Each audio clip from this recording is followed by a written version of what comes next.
ਬਾਪ ਅਤੇ ਬੇਟੇ ਅਤੇ ਰੂਹ ਪਾਕ ਦੇ ਨਾਮ ਉੱਤੇ ਆਮੀਨ। ਸਾਰਿਆਂ ਨੂੰ ਯਿਸੂ ਮਸੀਹ ਦੀ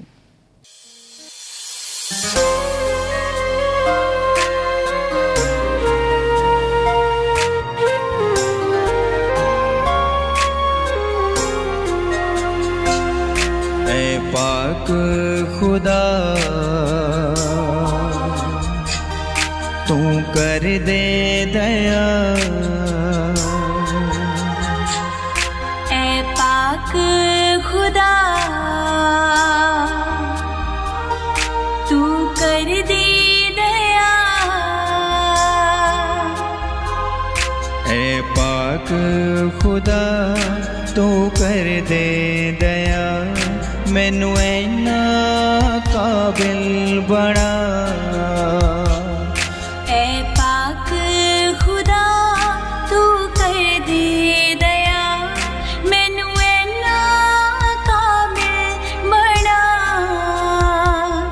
मैनू दनाई दा वरदान दे, तेरे पैदा नू जान सका। ऐ पाक खुदा तू कर दे दया, मैनू ऐना काबिल बना। मैनू दनाई दा वरदान दे, तेरे पैदा नू जान सका। तेरे पैदा नू जान सका, तेरे पैदा नू जान सका। ਅੱਜ ਅਸੀਂ ਆਪਣੇ ਟੈਕਸਟ ਬੁੱਕ ਦਾ ਤੀਸਰਾ ਅਧਿਆਇ जो कि परिवार खुदा द्वारा स्थापित संस्था है, इसके बारे असी पढ़ेंगे, सोच विचार करेंगे, इस दे बारे ज्ञान प्राप्त करेंगे। असी किवें कह सकता है कि परिवार खुदा ਵੱਲੋਂ स्थापित किया गया एक संस्था है।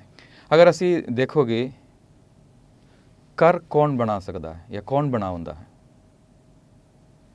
तो ਤੁਸੀਂ ਬੋਲੋਗੇ ਮਿਸਤਰੀ ਬਣਾਉਂਦਾ ਹੈ। ਘਰ ਬਣਾਉਣ ਦੇ ਲਈ ਸਾਨੂੰ ਇੱਕ ਮਿਸਤਰੀ ਦੀ ਲੋੜ ਹੈ, ਔਰ ਜੋ ਵੀ ਚੀਜ਼ਾਂ ਇੱਟ ਸੀਮੈਂਟ ਰੇਤ ਵਗੈਰਾ ਇਹਨਾਂ ਸਾਰੀਆਂ ਚੀਜ਼ਾਂ ਦੀ ਲੋੜ ਹੈ, ਅਤੇ ਖੁਦਾ ਦੀ ਬਰਕਤ ਦਾ ਵੀ ਲੋੜ ਹੈ। ਸੋ ਇਹਨਾਂ ਸਾਰੀਆਂ ਚੀਜ਼ਾਂ ਦੇ ਨਾਲ ਕੋਈ ਵੀ ਘਰ ਬਣਾ ਸਕਦਾ ਹੈ। ਤੁਸੀਂ ਵੀ ਔਰ ਮੈਂ ਵੀ ਇੱਕ ਘਰ ਵਿੱਚ ਹੀ ਰਹਿੰਦੇ। ਪਰ ਮੇਰਾ ਸਵਾਲ ਇਹ ਹੈ ਕਿ ਪਰਿਵਾਰ ਕੌਣ ਬਣਾ ਸਕਦਾ ਹੈ? परिवार बनाउण दे लई सानू किन किन चीज़ां दी या किन किन व्यक्तियां दी लोड़ है। एक परिवार बनाउण दे लई सब तो पहला खुदा दे आशीष दी लोड़ है। उस तो बाद एक औरत अते एक आदमी दा मर्जी दी लोड़ है। एक आदमी अते एक औरत निकाह दे साक्रमेंट विच अपनी मंजूरी प्रगट करदा है, उस उत्ते खुदा अपने आशीष दिंदे हो, निकाह हो जाते हो, तो एक परिवार बन जाता है।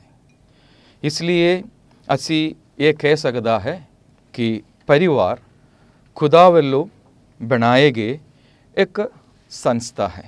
इसका जिक्र भी असी बाइबल ਦੇ ਵਿੱਚ ਵੇਖ ਸਕਦੇ ਹਾਂ। ਸਾਡੇ ਟੈਕਸਟ ਬੁੱਕ ਦੇ ਵਿੱਚ ਵੀ ਹੈ ਕਿ ਉਤਪਤ ਦਾ ਗ੍ਰੰਥ ਉਹਦਾ दूसरा अध्याय ਦਾ 18वां आयत, उत्पत्त दा ग्रंथ दूसरा अध्याय 18वां आयत विच की लिखिया है, ये चंगा नहीं है कि आदमी इकल्ला ही रहे, मैं उसदे लई एक साथी बनावांगा जो ठीक उसदी तरह होवेगा। सो खुदा ने आदमी नूं बनाउण तो बाद उन्हां नूं अकेला नहीं छड़ना चाहिए।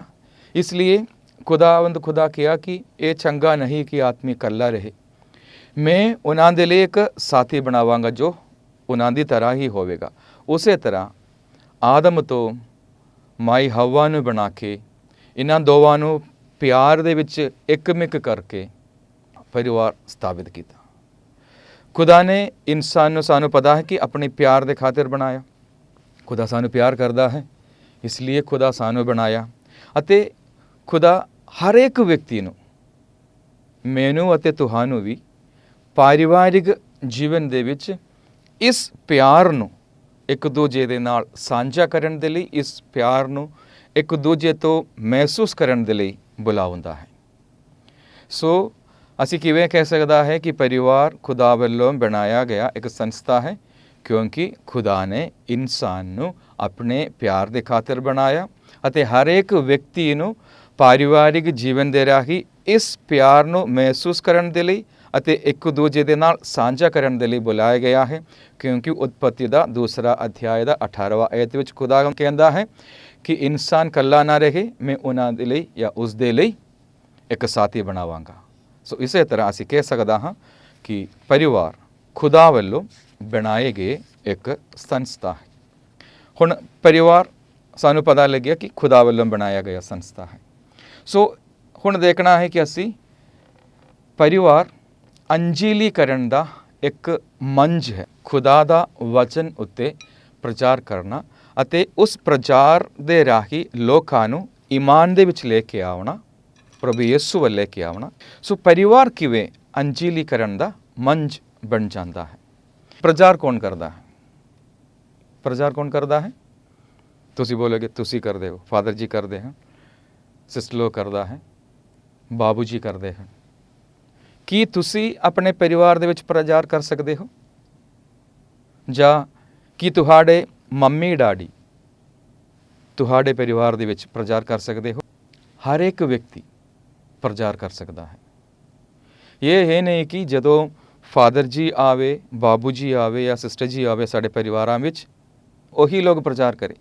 ਪਰਿਵਾਰ ਦੇ ਵਿੱਚ ਰਹਿਣ ਵਾਲੇ ਹਰ ਇੱਕ ਵਿਅਕਤੀ ਆਪਣੇ ਜੀਵਨ ਦੇ ਰਾਹੀਂ, ਆਪਣੇ ਸ਼ਬਦਾਂ ਰਾਹੀਂ, ਆਪਣੇ ਸੇਵਾ ਰਾਹੀਂ ਖੁਦਾ ਦਾ ਵਚਨ ਦਾ ਪ੍ਰਚਾਰ ਕਰ ਸਕਦਾ ਹੈ। ਹਰ ਇੱਕ ਈਸਾਈ ਪਰਿਵਾਰ, ਖਾਸ ਕਰਕੇ ਕੈਥੋਲਿਕ ਈਸਾਈ ਪਰਿਵਾਰ ਅੰਜੀਲੀਕਰਨ ਦੀ ਇੱਕ ਮੰਚ ਬਣਨ ਦੀ ਲੋੜ ਹੈ। ਇਸ ਸਮੇਂ ਵਿੱਚ ਸਾਡੇ ਕੈਥੋਲਿਕ ਪਰਿਵਾਰ ਦੇ ਵਿੱਚ ਅੰਜੀਲੀਕਰਨ ਦਾ ਕੰਮ ਬਹੁਤ ਘੱਟ ਚੱਲਦਾ ਹੈ। ਕਿੰਨੇ ਪਰਿਵਾਰਾਂ ਵਿੱਚ ਇਕਮਿਕ ਹੋ ਕੇ ਪ੍ਰਾਰਥਨਾ ਹੁੰਦਾ ਹੈ? ਕਿੰਨੇ ਪਰਿਵਾਰਾਂ ਵਿੱਚ ਇਕਮਿਕ ਹੋ ਕੇ ਪਵਿੱਤਰ ਰੋਜ਼ਰੀ ਦੀ ਜਾਪ ਕਰਦਾ ਹੈ? ਖੁਦਾ ਵੱਲੋਂ ਸਾਨੂੰ ਆਦੇਸ਼ ਦਿੱਤਾ ਹੈ ਕਿ ਜੋ ਵਚਨ, ਜੋ ਸੰਦੇਸ਼ ਖੁਦਾ ਮਨੁੱਖ ਨੂੰ ਦਿੱਤਾ ਹੈ, ਉਸ ਵਚਨ ਨੂੰ ਆਪਣੇ ਪਰਿਵਾਰ ਦੇ ਵਿੱਚ ਕਾਇਮ ਰੱਖਣਾ ਹੈ।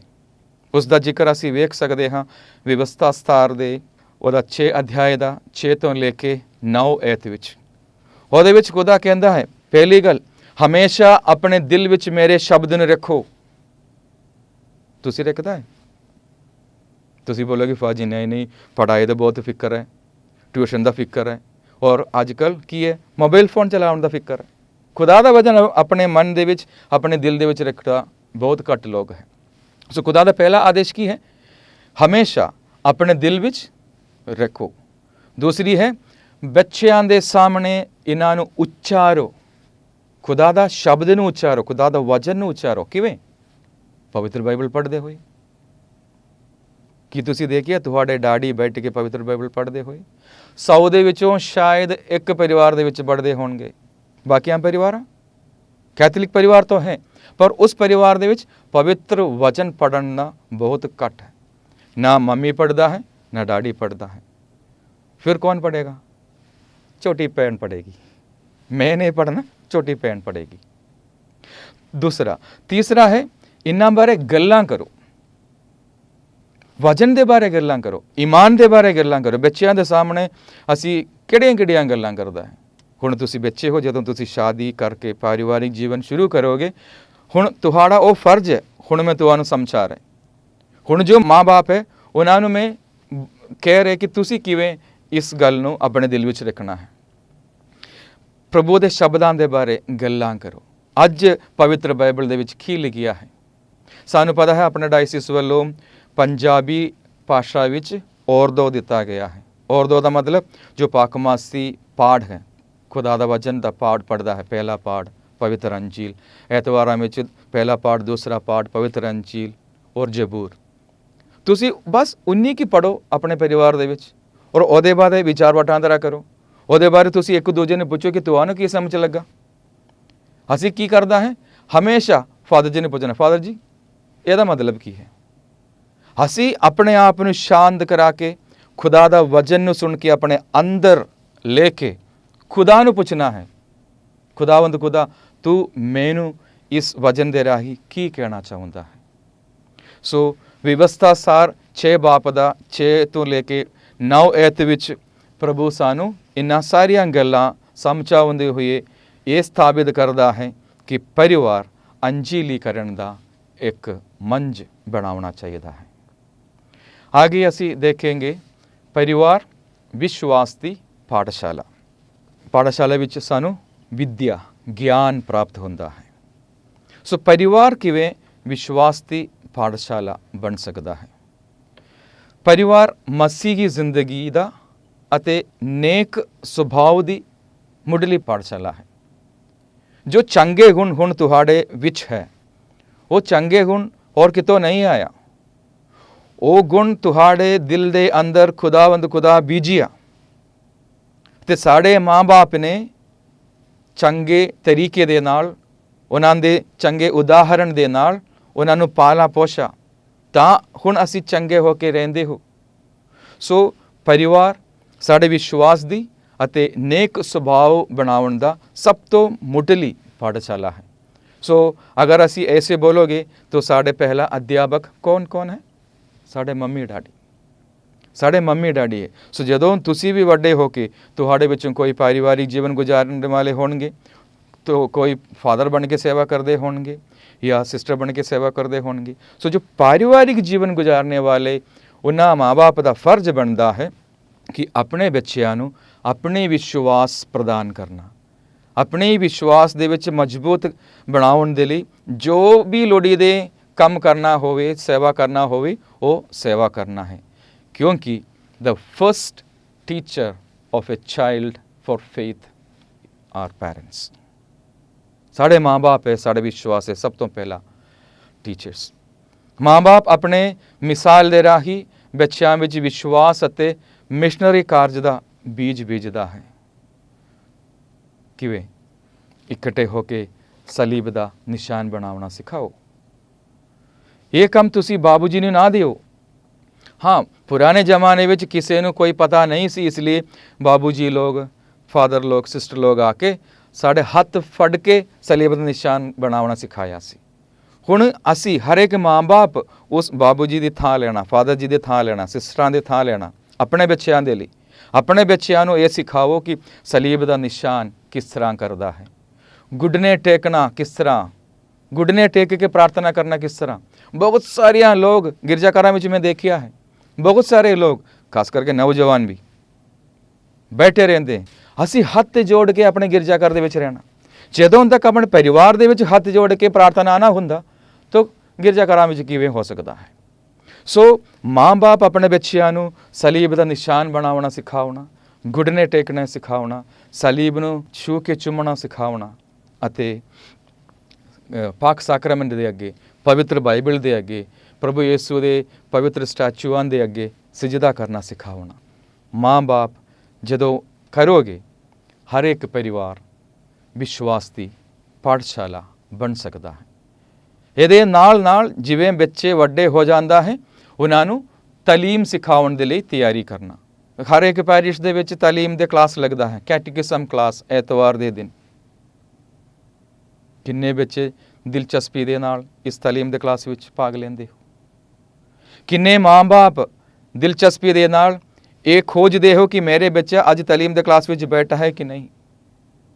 ਸੋ ਇਹ ਸਾਰੇ ਜ਼ਿੰਮੇਵਾਰੀਆਂ ਨੂੰ ਜਦੋਂ ਮਾਂ-ਬਾਪ ਪੂਰਾ ਕਰੋਗੇ ਆਪਣੇ ਪਰਿਵਾਰ ਦੇ ਵਿੱਚ, ਇੱਕ ਪਰਿਵਾਰ ਵਿਸ਼ਵਾਸ ਦੀ ਪਾਠਸ਼ਾਲਾ ਬਣ ਸਕਦਾ ਹੈ। ਨੇਕ ਸੁਭਾਅ ਕਿਸ ਤਰ੍ਹਾਂ ਇੱਕ ਬੱਚੇ ਦੇ ਵਿੱਚ ਅਸੀਂ ਪੈਦਾ ਕਰ ਸਕਦਾ ਹੈ?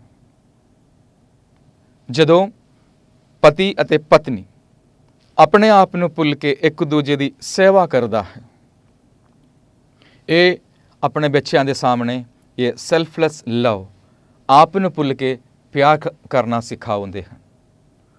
ਬੱਚੇ ਦੇਖਦਾ ਹੈ ਕਿ ਪਤੀ ਕਿਵੇਂ ਆਪਣੀ ਪਤਨੀ ਦੀ ਆਦਰ ਇੱਜ਼ਤ ਕਰਦਾ ਹੈ, ਪਤਨੀ ਕਿਵੇਂ ਆਪਣੇ ਪਤੀ ਦੀ ਆਦਰ ਇੱਜ਼ਤ ਅਤੇ ਸੇਵਾ ਕਰਦਾ ਹੈ। ਉਹ ਦੇਖ ਕੇ ਬੱਚਾ ਸਿੱਖਦਾ ਹੈ। ਸਿਰਫ ਇਤਨਾ ਹੀ ਨਹੀਂ, ਬਚਪਨ ਦੇ ਵਿੱਚੋਂ ਹੀ ਬੱਚਿਆਂ ਨੂੰ ਤੁਸੀਂ ਜੋ ਕੁਝ ਵੀ ਲੈ ਕੇ ਦਿੰਦੇ ਹੋ, ਉਹਨੂੰ ਸਿਖਾਓ ਉਹਨੂੰ ਤੋੜ ਕੇ ਆਪਣੇ ਭੈਣਾਂ ਭਰਾਵਾਂ ਨਾਲ ਸ਼ੇਅਰ ਕਰਨਾ, ਉਹਨੂੰ ਤੋੜ ਕੇ ਆਪਣੇ ਭੈਣਾਂ ਭਰਾਵਾਂ ਨਾਲ ਸ਼ੇਅਰ ਕਰਨਾ। ਤੁਸੀਂ ਫਿਰ ਮੈਨੂੰ ਕਹੋਗੇ ਕਿ ਫਾਜੀ ਕਈ ਪਰਿਵਾਰਾਂ ਵਿੱਚ ਇੱਕ ਹੀ ਬੱਚਾ ਹੈ, ਫਿਰ ਕੀ ਕਰੀਏ? ਹਾਂ, ਇੱਕ ਹੀ ਬੱਚਾ, तो ਕੀ ਕਰੀਏ? अगर एक ही बच्चा है, तुसी जो सामान, जो तोहफे, जो प्राइस या टॉफी कुछ भी लेके आए हो, वो अपने बच्चे ਨੂੰ ਦੇ ਹੀ ਦਿਓ।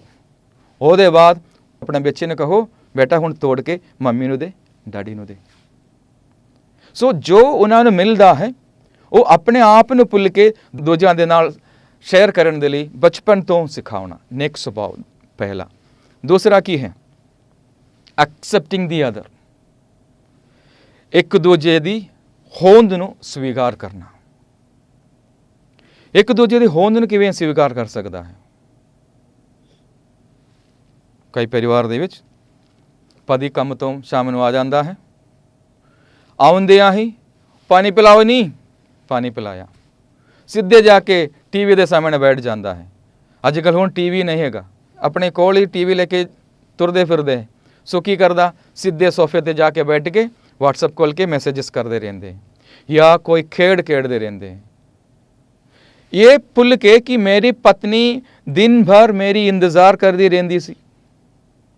ਉਸੇ ਤਰ੍ਹਾਂ ਪਤਨੀ ਵੀ ਕੀ ਕਰਦੀ? ਪਤਨੀ ਵੀ ਰਾਤ ਦੇ ਸਬਜ਼ੀਆਂ ਸਾਰੀਆਂ ਤਿਆਰੀਆਂ ਕਰਦੇ ਰਹਿੰਦੀ ਹੈ। ਸੋ ਇਹਨਾਂ ਦੇ ਵਿੱਚ ਇਹ ਜੋ ਆਪਣੇ ਹੋਂਦ ਨੂੰ ਸਵੀਕਾਰ ਕਰਨ ਦਾ ਉਹ ਪਿਆਰ ਘਟ ਜਾਂਦਾ ਹੈ।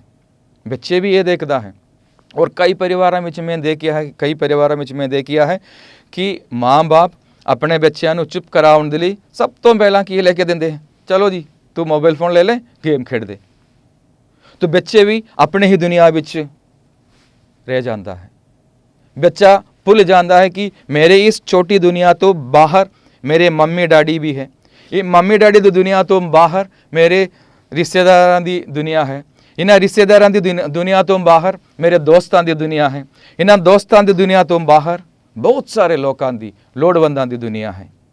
ਸੋ ਮਾਂ-ਬਾਪ ਦਾ ਦੂਸਰਾ ਅਹਿਮ ਫਰਜ਼ ਇਹ ਹੈ ਕਿ ਦੂਸਰੇ ਵਿਅਕਤੀ ਦੇ, ਆਪਣੀ ਪਤਨੀ ਦੀ ਹੋਂਦ ਨੂੰ, ਪ੍ਰੈਜ਼ੈਂਸ ਨੂੰ, ਐਕਸਿਸਟੈਂਸ ਨੂੰ ਸਵੀਕਾਰ ਕਰਨਾ, ਉਹਨਾਂ ਨਾਲ ਗੱਲਬਾਤ ਕਰਨਾ, ਹਾਲ ਚਾਲ ਪੁੱਛਣਾ, ਜਦੋਂ ਬਿਮਾਰ ਹੋ ਜਾਂਦਾ ਹੈ ਸੇਵਾ ਕਰਨਾ।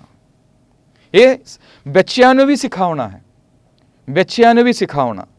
ਜਦੋਂ ਕੋਈ ਵੀ ਵਿਅਕਤੀ ਬਿਮਾਰ ਹੋ ਜਾਂਦਾ ਹੈ, ਬੱਚੇ ਨੂੰ ਕਹਿਣਾ ਬੇਟਾ ਜਾ ਕੇ ਵਿਕਸ ਦਾ ਉਹ ਡੱਬਾ ਲੈ ਕੇ ਆ। ਉਸੇ ਤਰ੍ਹਾਂ ਉਹਨਾਂ ਦੇ ਨਾਲ ਗੱਲਾਂ ਕਰੋਗੇ ਤਾਂ ਬੱਚੇ ਵੀ ਸਿੱਖ ਜਾਣਗੇ। ਤੀਸਰੀ ਹੈ ਕਿ ਕੰਸਰਨ ਫॉर ਅਦਰਸ, ਦੂਜਿਆਂ ਪ੍ਰਤੀ ਚਿੰਤਨਸ਼ੀਲ ਰਹਿਣਾ। ਹਾਂ, ਅਸੀਂ ਬਹੁਤ ਸਾਰੇ ਲੋਕ ਚਿੰਤਨਸ਼ੀਲ ਹੈ ਆਪਣੇ ਆਪ ਦੇ ਲਈ, ਦੂਜਿਆਂ ਦੇ ਲਈ ਨਹੀਂ। ਮੈਨੂੰ ਮਿਲਣਾ, ਅਗਰ ਚॉकलेट लेके आया, चॉकलेट का ਵੱਡਾ पीस मैनू मिलना। अगर कोई नए सूट लेके आए, नए कपड़े लेके आए, वो पहले मैनू देना। ਅਸੀਂ ਹੁਣ ਬੱਚਿਆਂ ਦੇ ਦਿਲ ਦੇ ਵਿੱਚ ਇਹ ਪਾਉਣਾ ਕਿ ਤੁਹਾਡੇ ਤੋਂ ਪਹਿਲਾਂ ਦੂਜੇ, ਤੁਹਾਡੇ ਤੋਂ ਪਹਿਲਾਂ ਦੂਜੇ, ਮੈਂ ਨਹੀਂ ਤੁਸੀਂ, ਮੈਂ ਨਹੀਂ ਤੁਸੀਂ, ਮੈਂ ਤੁਹਾਨੂੰ ਪਹਿਲੇ ਦੇਵਾਂਗੇ, ਉਹਦੇ ਬਾਅਦ ਮੈਂ ਲਵਾਂਗਾ। ਇਸੇ ਤਰ੍ਹਾਂ ਦਾ ਇੱਕ ਆਦਤ ਮਾਂ-ਬਾਪ ਆਪਣੇ ਬੱਚਿਆਂ ਦੇ ਦਿਲ ਦੇ ਵਿੱਚ ਪਾਉਣਾ ਚਾਹੀਦਾ ਹੈ। ਔਰ ਜਦੋਂ ਕੋਈ ਵੀ ਸ਼ਾਇਦ ਚਲਦੇ ਚਲਦੇ ਕੋਈ ਭਿਖਾਰੀ ਲੋਕ ਜਾਂ ਲੋੜਵੰਦ ਲੋਕ, ਛੋਟੇ ਬੱਚੇ ਅਸੀਂ ਦੇਖਦਾ ਹੈ, ਦਾਨ ਦੇਣ ਦੀ ਵੀ ਪ੍ਰੇਰਨਾ ਦੇਣਾ ਆਪਣੇ ਬੱਚਿਆਂ ਨੂੰ। ਇਹ ਨਹੀਂ ਕਿ ਤੁਸੀਂ ਆਪਣੇ ਪਾਕਟ ਵਿੱਚੋਂ 10 ਰੁਪਏ ਕੱਢ ਕੇ ਬੱਚੇ ਨੂੰ ਲੈ ਦੇ, ਤੂੰ ਉਹਨੂੰ ਦੇ ਦੇ। ਉਸ ਤਰ੍ਹਾਂ ਨਹੀਂ। ਜੋ ਪਾਕਟ ਮਨੀ ਤੁਸੀਂ ਉਸ ਬੱਚੇ ਨੂੰ ਦਿੱਤਾ ਹੈ, ਉਹਨੂੰ ਕਹੋ ਕਿ ਤੂੰ ਆਪਣੇ ਪਾਕਟ ਮਨੀ ਵਿੱਚੋਂ ਕੱਢ ਕੇ ਦੇ। ਉਸੇ ਤਰ੍ਹਾਂ ਉਹ ਬੱਚਾ ਸਮਝ ਜਾਏਗਾ, ਹਾਂ ਮੈਂ ਆਪਣੇ ਕਮਾਈ ਦੇ ਵਿੱਚੋਂ, ਜਿਨ੍ਹਾਂ ਦੇ ਕੋਲ ਨਹੀਂ ਹੈ ਉਹਨਾਂ ਨੂੰ ਵੀ ਮਦਦ ਕਰਨਾ ਚਾਹੀਦਾ ਹੈ। That is called concern for others. ਇਹਦੇ ਨਾਲ ਨਾਲ ਉਹ ਖੁੱਲ੍ਹ ਦਿਲੇ ਵਾਲਾ ਬਣ ਜਾਵੇਗਾ।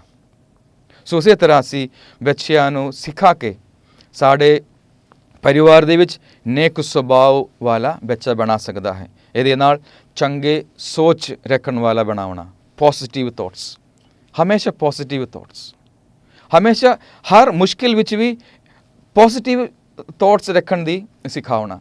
ਸੋ ਹਰ ਇੱਕ ਜੀਵਨ ਦੇ ਹਰ ਘੜੀ ਦੇ ਵਿੱਚ ਯਿਸੂ ਨੇ ਲੈ ਕੇ ਆਓ ਤਾਂ ਉਹ ਬੱਚਾ ਚੰਗੇ ਔਰ ਨੇਕ ਨਾਗਰਿਕ ਬਣ ਜਾਵੇਗਾ।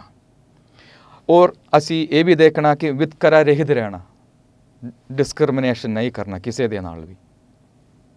डिस्क्रिमिनेशन तो मेरे बच्चों में हर एक परिवार ਦੇ ਵਿੱਚ ਖਾਸ ਕਰਕੇ ਦੇਖਾ ਹੈ ਲੜਕਾ ਲੜਕੀ।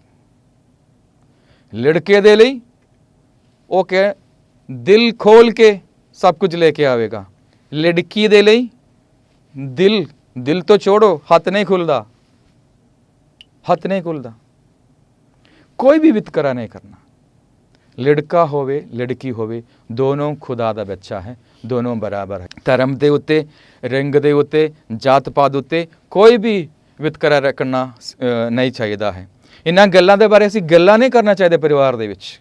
ਤਾਂ ਉਸੇ ਤਰ੍ਹਾਂ ਅਸੀਂ ਆਪਣੇ ਬੱਚਿਆਂ ਨੂੰ ਸਿਖਾ ਕੇ ਆਪਣੇ ਪਰਿਵਾਰ ਨੂੰ ਵਿਸ਼ਵਾਸ ਦੀ ਪਾਠਸ਼ਾਲਾ ਅਤੇ ਨੇਕ ਸੁਭਾਅ ਅਪਣਾਉਣ ਦੀ ਮੁੱਢਲੀ ਪਾਠਸ਼ਾਲਾ ਬਣਾ ਸਕਦਾ ਹੈ। ਹੁਣ ਅਸੀਂ ਦੇਖਾਂਗੇ ਪਰਿਵਾਰ ਦੇ ਮਿਸ਼ਨਰੀ ਕਾਰਜ ਕੀ ਹੈ। ਸਭ ਤੋਂ ਪਹਿਲਾ ਮਿਸ਼ਨਰੀ ਕਾਰਜ ਇਹ ਹੈ ਕਿ ਪਾਰਿਵਾਰਿਕ ਜ਼ਿੰਦਗੀ ਪਿਆਰ ਉੱਤੇ ਹੋਣਾ ਚਾਹੀਦਾ ਹੈ। ਪਾਰਿਵਾਰਿਕ ਜ਼ਿੰਦਗੀ ਪਿਆਰ ਉੱਤੇ, ਹਰ ਗੱਲ ਦੇ ਵਿੱਚ ਪਿਆਰ ਮਹਿਸੂਸ ਹੋਣਾ ਚਾਹੀਦਾ ਹੈ। ਤੁਸੀਂ ਗੁੱਸਾ ਵੀ ਕਰ ਲਓ, ਪਿਆਰ ਦੇ ਨਾਲ ਕਰ ਲਓ, ਕੋਈ ਗੱਲ ਨਹੀਂ, ਪਰ ਗਾਲੀਆਂ ਨਾਲ ਨਾ ਕਰੋ, ਗਾਲੀਆਂ ਨਾਲ ਨਾ ਕਰੋ। ਪਿਆਰ ਨਾਲ ਤੁਸੀਂ ਜਿੰਨੇ ਵੀ ਮਰਜ਼ੀ ਤੁਸੀਂ ਗੁੱਸਾ ਕਰ ਲਓ, ਸੁਣਨ ਵਾਲਿਆਂ ਦੇ ਦਿਲ ਦੇ ਵਿੱਚ ਜ਼ਿਆਦਾ ਠੋਸ ਨਹੀਂ ਪਹੁੰਚੇਗਾ। ਪਰ ਗਾਲੀਆਂ ਦੇ ਨਾਲ ਕਰੋਗੇ, ਸੁਣਨ ਵਾਲਾ ਵੀ ਤੁਹਾਡੇ ਤੋਂ ਵੱਡਾ ਸ਼ੈਤਾਨ ਬਣ ਜਾਵੇਗਾ। ਸੋ ਪਿਆਰ ਉੱਤੇ ਹੋਵੇ ਸਾਡੇ ਪਾਰਿਵਾਰਿਕ ਜ਼ਿੰਦਗੀ। ਦੂਸਰਾ ਹੈ, ਹਰ ਇੱਕ ਮਾਂ ਬਾਪ ਦਾ ਫਰਜ਼ ਹੈ, ਮਿਸ਼ਨ ਕਾਰਜ ਹੈ, ਆਪਣੇ ਬੱਚਿਆਂ ਨੂੰ ਤਾਲੀਮ ਸਿਖਾਉਣਾ। ਕਿਸੇ ਤਰ੍ਹਾਂ ਤਾਲੀਮ ਸਿਖਾਉਣਾ, ਕਿਸੇ ਤਰ੍ਹਾਂ ਵਿਸ਼ਵਾਸ ਦੇ ਵਿੱਚ ਅੱਗੇ ਵਧਾਉਣਾ। ਮੈਂ ਤੁਹਾਨੂੰ ਹੁਣੇ ਸਮਝਾਇਆ ਸੀ। ਤੀਸਰਾ ਹੈ, ਪ੍ਰਾਰਥਨਾ ਅਤੇ ਸਾਕਰਾਮੈਂਟਾਂ ਵਿੱਚ ਭਾਗੀਦਾਰੀ ਬਣਾਉਣਾ। ਪਾਰਿਵਾਰਿਕ ਪ੍ਰਾਰਥਨਾ ਜ਼ਰੂਰ ਹੋਣਾ ਚਾਹੀਦਾ ਹੈ ਸਾਡੇ ਕੈਥੋਲਿਕ ਪਰਿਵਾਰਾਂ ਵਿੱਚ।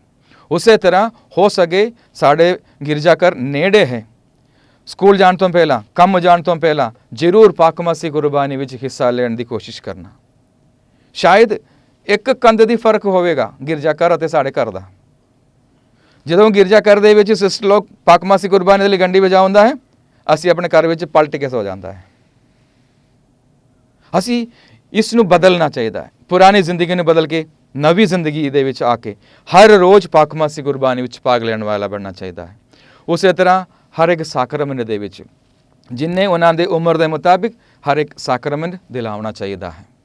ਆਗੇ ਅਸੀਂ ਆਦਰਸ਼ ਜ਼ਿੰਦਗੀ ਦਾ ਕਿ ਗਵਾਹੀ ਦੇਣਾ ਪਰਿਵਾਰ ਦੇ ਵਿੱਚ। ਸਭ ਤੋਂ ਪਹਿਲਾਂ ਮਾਂ ਬਾਪ ਆਪਣੇ ਆਦਰਸ਼ ਜ਼ਿੰਦਗੀ ਦਾ ਗਵਾਹੀ ਆਪਣੇ ਬੱਚਿਆਂ ਦੇ ਸਾਹਮਣੇ ਦੇਣਾ ਹੈ। ਫਿਰ ਦਿਆਲਤਾ ਦਾ ਕੰਮ ਕਰਾਉਣਾ। ਹਰ ਇੱਕ ਦਿਨ ਘੱਟੋ ਘੱਟ ਇੱਕ ਦਇਆ ਦਾ ਕੰਮ ਜ਼ਰੂਰ ਕਰਨਾ। ਦਿਆਲ ਦਾ ਕੰਮ ਨਾ ਕਰਦੇ ਹੋਏ ਅਸੀਂ ਸੋਣਾ ਨਹੀਂ ਚਾਹੀਦਾ। ਉਸੇ ਤਰ੍ਹਾਂ ਅਸੀਂ ਪਰਿਵਾਰ ਦੇ ਇਸ ਮਿਸ਼ਨਰੀ ਕਾਰਜ ਪੂਰਾ ਕਰ ਸਕਦਾ ਹੈ। ਹੁਣ ਪਰਿਵਾਰ ਅਤੇ ਸਮਾਜ, ਜਿਸ ਤਰ੍ਹਾਂ ਇੱਕ ਵਿਅਕਤੀ ਪਰਿਵਾਰ ਦਾ ਸਭ ਤੋਂ ਪਹਿਲਾ ਹਿੱਸਾ ਹੈ, ਉਸੇ ਤਰ੍ਹਾਂ ਪਰਿਵਾਰ ਸਮਾਜ ਦਾ ਆਧਾਰ ਹੈ।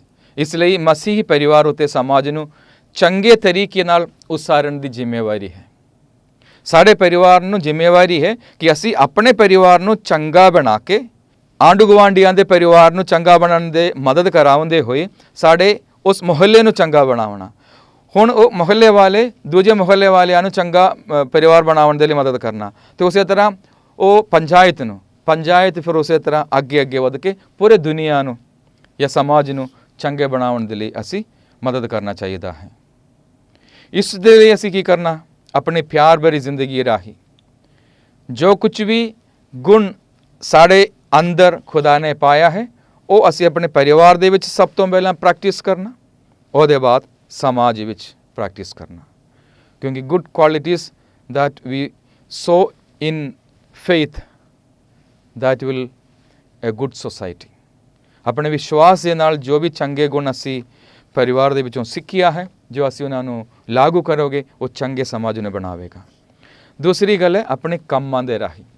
ਹੁਣ ਤੁਸੀਂ ਵੱਡੇ ਹੋ ਕੇ ਕਈ ਲੋਕ ਡਾਕਟਰ ਬਣੇਗਾ, ਪੁਲਿਸਮੈਨ ਬਣੇਗਾ, ਵਕੀਲ ਬਣੇਗਾ, ਨਰਸ ਬਣੇਗਾ, ਇੰਜੀਨੀਅਰ ਬਣੇਗਾ, ਸਪੇਸ ਦੇ ਸਾਇੰਟਿਸਟ ਬਣੇਗਾ। ਜੋ ਵੀ ਕੰਮ ਤੁਸੀਂ ਕਰਦੇ ਹੋ, ਜਿੱਤੇ ਵੀ ਤੁਸੀਂ ਕੰਮ ਕਰਦੇ ਹੋ, ਆਪਣੀ ਉਹ ਕ੍ਰਿਸਚੀਅਨ ਮੁੱਲ ਨੂੰ ਹਮੇਸ਼ਾ ਪਕੜ ਕੇ ਰੱਖਣਾ।